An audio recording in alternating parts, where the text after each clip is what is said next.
नमस्कार, आप देख रहे हैं सफदर न्यूज़। आइए देखते हैं खास खबर।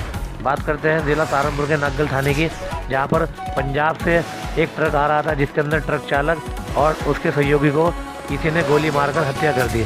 आपको बता दें, ट्रक रोपड़ के पंजाब से आ रहा था। राह चलते युवक ने पुलिस को दी जानकारी। मौके पर पुलिस ने पहुंचकर सारी जांच पड़ताल कर शव को कब्जे में लिया और सहारनपुर एसएसपी रोहित सजवान ने दी मीडिया को जानकारी।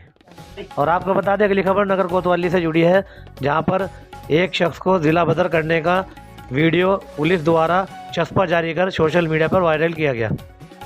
और बात करते हैं यूपी में चल रहे उप विधानसभा चुनाव की, जिसमें जिला मुजफ्फरनगर के मीरकपुर गांव में आज़ाद समाज पार्टी भीम आर्मी एकता मिशन के कैंडिडेट जाहिद हसन ने एक बड़ी जनसभा कर जनता से वोट डालने की अपील। और साथ ही एक महिला ने अपने इलाके की साफ सफाई को लेकर समाजवादी पार्टी के नेताओं के ऊपर बदसलूकी व मार पिटाई को लेकर लगाया आरोप। वीडियो हुआ सोशल मीडिया पे वायरल। आइए देखते हैं पूरी खबर। नुमाइश कैंप के सभी क्षेत्रवासियों को ये एक सूचना दी जाती है।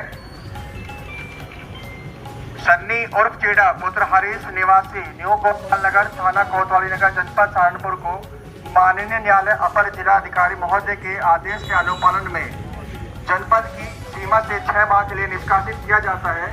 यदि यह व्यक्ति जनपद की सीमा में कहीं भी घूमता हुआ दिखाई पड़ता है तो आप सभी से अनुरोध है अपने नजदीकी थाना चौकी पर सूचित करेंगे।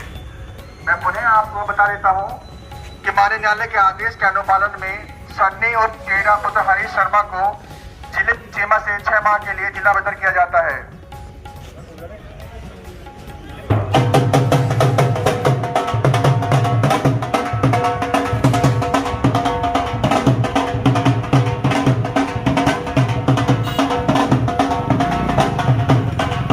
थाना नागल क्षेत्र के अंतर्गत बाईपास पर एक व्यक्ति के द्वारा 112 पर सूचना दी गई थी कि एक पंजाब नंबर का ट्रक खड़ा है और उसमें 2 व्यक्ति एक ट्रक के जस्ट बाहर और एक ट्रक के अंदर मृत अवस्था में पड़े हुए हैं। इस सूचना पर पुलिस मौके पर पहुंची तो ये पता चला कि दोनों व्यक्तियों की जो मृत्यु है वो प्रथम दृष्टिया गोली लगने से प्रतीत हो रही है। दोनों के शवों को पोस्टमार्टम के लिए भेज दिया गया है। इसमें एक मृतक का नाम शोएब और एक का नाम दानिश है। एक जनपद हरिद्वार का रहने वाला है और एक गंगोह कस्बे का रहने वाला है। ये दोनों ही ट्रक में कार्य करते हैं और ये रोपड़ पंजाब से रोड़ी लेकर रुड़की जा रहे थे और रास्ते में ये सूचना राहगीर के द्वारा दी गई है। मौके पर पुलिस की टीमें मौजूद हैं और इन मृतकों के घर वालों से संपर्क किया जा रहा है और घटना के कारण और अन्य सभी चीज़ों का पता किया जा रहा है और तहरीर के आधार पर इसमें सुसंगत कार्रवाई की जाएगी और जल्दी घटना का निवारण किया जाएगा। समाजवादी पार्टी के ऑफिस में हम लोग रफीक नगर के गली नंबर 2 और 3 में जो गटर भर गया है, कचरा जमा हो गया है, वो कंप्लेंट लेके गए थे तो उनके ऑफिस में समाजवादी के गुंडों ने और खुद फहाद आजमी जो अपने बीवी के नाम पे नगर सेवक की कुर्सी पे बैठ के सारे पैसे खाता है, ये हालत किया है। कपड़े फाड़े हैं, हमारे साथियों को मारा पीटा है, इसका बदला लिया जाएगा। समाजवादी पार्टी मुर्दाबाद मुर्दाबाद मुर्दाबाद। फहाद आजमी मुर्दाबाद। अभी हम लोग पुलिस स्टेशन जा रहे हैं। इनके गुंडागर्दी का ये देखो, हमारे कपड़े फाड़ दिए और महिला के कपड़े फाड़ते यहाँ का गुंडागर्दी हम पुलिस स्टेशन हम कहेंगे इनके गुंडागर्दी को एक्सपोज करके रखेंगे। जा रहे पुलिस स्टेशन, सभी से कहेंगे सभी लोग चले पुलिस स्टेशन। जनता के वोट पे जीते साले कुत्ते।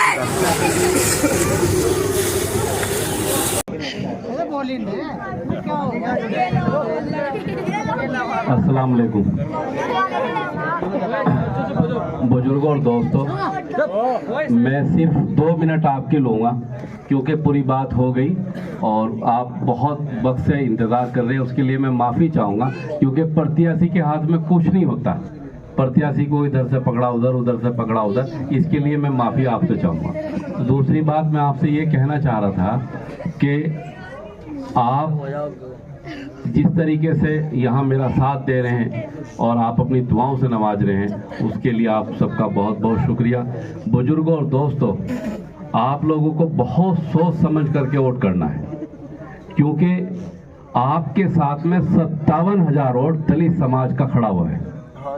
अभी जो कल गुजर गई हमारे राष्ट्रीय अध्यक्ष जी ने नन्हेड़ी से लेकर के और किशनपुर तक तकरीबन 10-12 गांव में अपनी सभाएं की। उन सभाओं के अंदर जिस तरीके से दलित समाज इकट्ठा होकर के अपना आश्वासन उन्होंने दिया है कि हम 100% वोट आजाद समाज पार्टी को कर रहे हैं। बुजुर्गों और दोस्तों, मैंने आज तक कभी कोई चुनाव नहीं लड़ा। मैं आप लोगों की दुआओं से, उलमाओं की दुआओं से आपको ये टिकट मिला है और आप यकीन करें ये आप लोगों के लिए और हम सब के लिए, इलाके के लिए फख्र की बात है। बुजुर्गों और दोस्तों, मैं आपको ये भी आश्वासन देता हूं कि इंशाअल्लाह आप लोगों की दुआओं से हम चुनाव जीत रहे हैं इंशाअल्लाह। लेकिन आपको ये महसूस कभी नहीं होगा कि हम किसी विधायक के पास जा रहे हैं। आपको ये महसूस होगा इंशाअल्लाह कि हम अपने भाई, अपने बेटे के पास जा रहे हैं।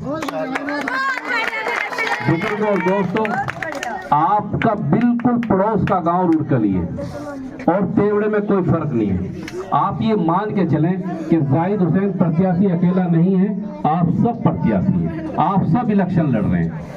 बुजुर्गों और दोस्तों, आपको मेरे दुख सुख में शरीक होना है, 10 से 15 मिनट में आप मेरे पास आ जाएंगे। मुझे आपके दुख सुख में शरीक होना है, 10 से 15 मिनट में मैं आपके पास आ जाऊंगा। लेकिन अब से पहले आप लोगों ने जो सांसद और जो विधायक चुने हैं, उनके पास जाने के लिए आपको कहीं ना कहीं सोचना पड़ता था, क्योंकि वे सब दूर दराज के थे। मैं आप लोगों को यकीन और भरोसा दिलाता हूं, इंशाअल्लाह 24 घंटे मैं आप लोगों के साथ कंधे से कंधा मिला करके आपकी खिदमत में खड़ा रहूंगा। बुजुर्गों और दोस्तों, आपको ये भी देखना होगा कि चुनाव तकरीबन 80,000 के आसपास जाकर के जो दूसरे दल हैं बड़े, वो वहां बैठे हुए हैं।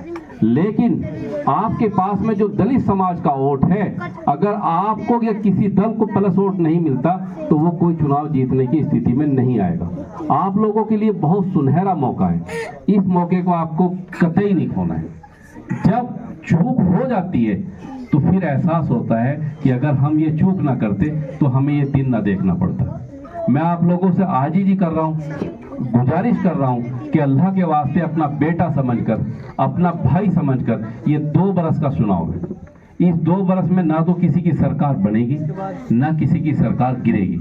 हाँ, लेकिन अगर आप लोगों ने कोई खता, कोई चूक, कोई गलती कर दी तो वाकई जो वजूद बताया है कमरुद्दीन साहब ने, वो वजूद खत्म हो जाएगा। क्योंकि आज की तादाद में इस विधानसभा से आने वाली पीढ़ी भी कहीं ना कहीं वो त्रस्त हो जाएगी कि जो पीछे गलती हुई थी वो बार बार हमारे सामने रख दी जाती है।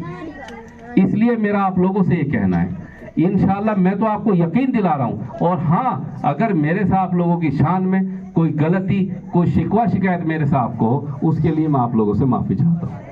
साथियों और बुजुर्गों, मैं आप लोगों का बहुत कम वक्त ले रहा हूं। मैं 10 मिनट आपसे बात कर लूं तो भी वोट मांगने वाली बात करनी है, लेकिन आप अल्लाह के वास्ते, खुदा के वास्ते मैं आप लोगों से बहुत आजीजी कर रहा हूं कि ये मौका आप मुझे दे दें, क्योंकि मेरा आप लोगों के ऊपर हक है।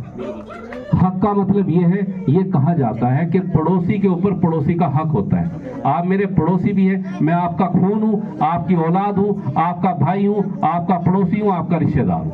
इससे ज्यादा साहब और मैं बताओ क्या कहूँ। मेरा आप लोगों से यही आजीजी है कि अल्लाह के वास्ते, खुदा के वास्ते, अब की बार ये 2 बरस के चुनाव में आप अपने भाई, अपने बेटे को वोट दे करके 20 तारीख को चुनाव होना है, 23 तारीख को नतीजे होने। इंशाल्लाह मैं इस उम्मीद से जा रहा हूँ कि 23 तारीख में, जिस उम्मीद से मैं आप लोगों के बीच में हूँ, भारी मतों से, सबसे बड़ी तादाद में तेवड़े से वोट मेरा निकलेगा। सबसे बड़ी तादाद में निकलेगा आपका वोट। बुजुर्गों और साथियों, आप लोग मेरे पे पूरा यकीन और भरोसा रखें। इंशाल्लाह मैं कभी आपका यकीन और भरोसा नहीं तोड़ूंगा। अस्सलाम वालेकुम।